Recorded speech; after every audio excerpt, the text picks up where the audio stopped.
Zee 24 तास एक पाऊल पुढे। दिवेआगरच्या गणेश मंदिरातून गायब झालेली गणपती बाप्पांची मूर्ती आणि त्यावरून सध्या महाराष्ट्रात रंगत असलेलं राजकारण याविषयी आपण बोलतो आहोत। याच विषयी आम्ही एक रोखठोक प्रश्न विचारलेला होता। आपण बघूया हा प्रश्न काय होता। आमचा प्रश्न होता की आमदारांच्या वर्तनामुळे विधिमंडळाचा दर्जा खालावतोय का, आणि याला रोखठोक पोल काय दिला बघा जनतेने। 85% लोक म्हणतायत की होय विधिमंडळाचा दर्जा खालावतोय, 12% लोक नाही म्हणतायत, तर 3% लोक याबाबत तटस्थ आहेत। आपण ही चर्चा पुढे सुरू ठेवूया। शशिकांत शिंदे यांच्याकडे आपण जाऊया। शशिकांतजी, आता त्यांनी सांगितलं ब्रेकवर जाण्यापूर्वी सरनाईक यांनी की आम्ही सगळी जी आयुधं आम्हाला वापरणं शक्य होतं ती आयुधं वापरलेली होती, आणि त्याचबरोबर जो दुसरा हेतू होता जो कुमार सप्तर्षींनी बोलून दाखवला, अशी एक शंका कदाचित उपस्थित होऊ शकते। जो आरोप आघाडीवर केला जातो तोच आरोप युतीबाबत सुद्धा असू शकतो। काय म्हणणं आहे तुमचं याबाबत? नाही, यामध्ये प्रताप सरनाईक मगाशी म्हणाले की आम्ही किरकोळ किंवा थोडंसं हे केलं होतं, एवढ्या लोकांना निलंबित करण्याची गरज नव्हती। मी त्यांना पूर्वीची आठवण करून देतो। युती शासन होतं तेव्हा मला वाटतं 30/1996 रोजी किनी प्रकरणावरून ज्यावेळेला गोंधळ झाला, गोंधळ म्हणजे फक्त कापडी फलक फडकवले आणि त्या संदर्भामध्ये त्या ठिकाणी माणिकराव ठाकरे असतील, जात्रक असतील किंवा अशा लोकांना निलंबित करण्यात आलं असं। मी लांबचं जास्त ना उदाहरण देत मी जितेंद्र आव्हाड होतो, नवामबाई होते, चंद्रकांत हंडोरे, प्रशांत ठाकूर, आम्हाला 5 लोकांना 1912ला आम्हाला निलंबित केलं। फक्त इंदू मिलमध्ये डॉक्टर बाबासाहेब आंबेडकरांच्या बाबतीमधला जो निर्णय झाला त्या बाबतीमधला आम्ही फक्त फलक फडकवले होते, आम्हाला सत्तारूढ असताना सुद्धा निलंबित करण्यात आलं होतं। यावेळेच्या विधिमंडळाच्या अधिवेशनाच्या काळामध्ये मी एवढंच सांगू इच्छितो की काही प्रथा आहे।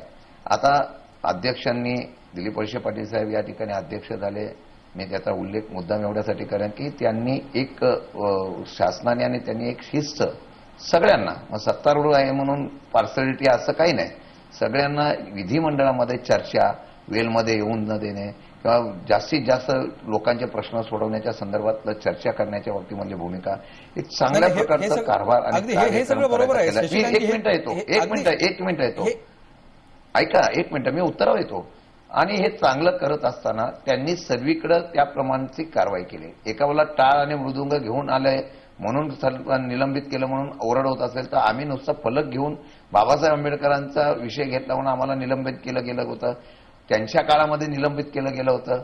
दुसरी गोष्ट मी सांगतो, खरं म्हटलं तर याच्यामध्ये सप्तऋषींनी सांगितल्याप्रमाणे खरं म्हटलं तर मी मगाशीच सांगितलं की हा काय मुद्दा आम्ही बंद केला असता सभागृहात आमचा आरोप झाला असता, पण शिवसेनेने केलेला होता, त्यामुळे ही चर्चा टाळण्यासाठी केलं नव्हतं। मला तर उलटा दुसरा संशय असा आहे की खरं म्हटलं तर गेल्या काही दिवसापासून आपण बघितलं असेल शिवसेनेच्या विधिमंडळातल्या गटनेत्याबद्दलच्या फार मोठ्या वावड्या किंवा बदललं जाणार, चर्चा केली जाणार याबद्दलचा आरोप प्रत्यारोप होत असतात, आणि त्या संदर्भामध्ये 1-2 गट शिवसेनेचे विधिमंडळात पडलेले पाहायला मिळतात।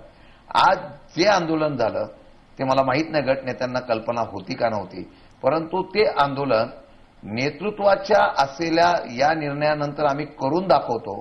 गेल्या 2 दिवसात 3 दिवसात गॅस दरवाढ असेल किंवा आहे, ही ठराविक असलेली ही मंडळी या पद्धतीने आंदोलन करण्यासाठी पुढाकार घेतात। असलेल्या आंदोलनामध्ये शिवसेनेच्याच गटबाजीचा वास येतोय असं माझं मी म्हटलं तर वावगं ठरणार नाही।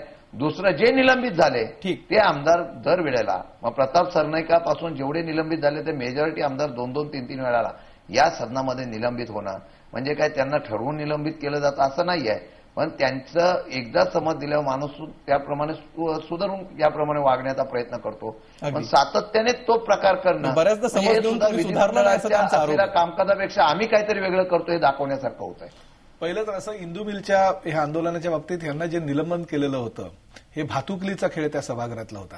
इंदू मिलचं राजकारण करून ते निवडणुकांच्या पूर्वीचं ते आंदोलन होतं, आणि त्या इंदू मिलचं सगळं जे श्रेय आहे हे श्रेय काय राजकारण नाही। थांबा जरा, मला बोलू द्या, मी तुमच्यामध्ये डिस्टर्ब तुम्हाला केलेलं नाही। ते श्रेय दुसऱ्या कुठल्याही समाजातील किंवा एका नेत्याला मिळू नये यासाठी काँग्रेस आणि राष्ट्रवादीचे सुद्धा आमदार त्या ठिकाणी उतरलेले भातुकलीच्या खेळासारखं त्यांनी ते फलक फडकावला आणि खालनच अध्यक्षांना सांगत होते की आम्हाला निलंबित करा। यांना निलंबित केलं, 2 दिवसात परत सभागृहात घेतलं सुद्धा। अशा प्रकारे आंदोलन जे अध्यक्षांच्या विश्वासात घेऊन किंवा मुख्यमंत्री उपमुख्यमंत्र्यांना विश्वासात घेऊन आंदोलन जे सभागृहात केलं जातं त्याला आंदोलन म्हटलं जात नाही, तो राजकीय डाव तुमचा होता त्या ठिकाणी। दुसरं त्यांनी या ठिकाणी असं सांगितलं की शिवसेनेच्या 2 गटामध्ये, शिवसेनेमध्ये एकच गट आहे आणि तो म्हणजे शिवसेना, त्यामुळे शिवसेनेमध्ये असे 2 गट 3 गटाचा काय प्रश्न नाही. परंतु काही गोष्टी मी आज शशिकांत शिंदेंना सुद्धा सकाळपासून सांगतोय की ते सुद्धा चौथी टर्म आज ह्या विधानसभेचे आमदार म्हणून आलेले आहेत. त्यांच्या मनामध्ये सुद्धा कुठेतरी खंत असणार, दुःख असणार की मी एवढा सिनियर असताना अजूनपर्यंत मला मंत्री काय यांनी केलेलं नाही. मी जर विरोधकांना निलंबित करा अशी मागणी जर या सभागृहात केली तर यदा कदाचित भास्कर जाधव जे आता शिवसेनेचे मंत्री झाले तर मला कधीतरी मंत्री करतील म्हणून विरोधकांचा एकमेव म्हणजे अजिबात नाही.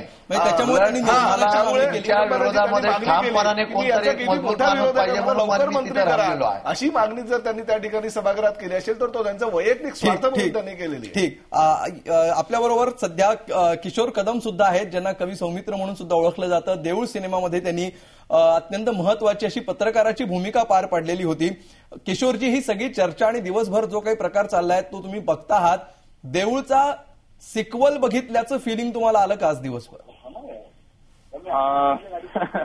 म्हणजे मला असं वाटतं की कलावंत नेहमी जो दूरदर्शी असतो असं म्हणतात, समाजामध्ये जे काही घडतं त्याचं प्रतिबिंब तो आपल्या कलेमध्ये पाडत असतो.